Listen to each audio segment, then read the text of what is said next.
Ninataka kusema hivi, mimi ile miaka nimekaa duniani, ile imebakia ndio michache. Kwa hivyo nimebakisha mambo mawili peke yake hapa: kusema ukweli na kujipanga kwenda mbinguni. Na leo nataka kuambia mambo ya ukweli. Baba mdogo ambaye tuko naye hapa, Deputy President, mimi nimebebwa na VX, nimebebwa na Mercedes.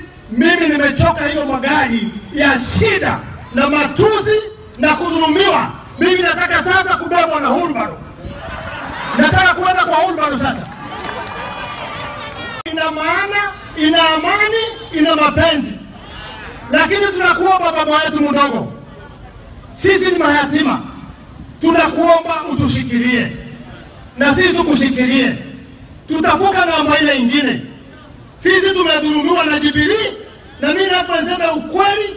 Tumenyang'anywa silaha zetu, tumepelekwa kotini, tumefanywa kila kitu chote. Viti zetu zimechukuliwa, imekuwa ODM ya mmemwaga leo. Tumemwaga ODM chini, imepelekwa huko. Sasa sisi tunataka Hurubaro. Tunataka tukae ndani ya Hurubaro. Hapo ndio mapenzi yetu iko. Ni kweli ama hapana?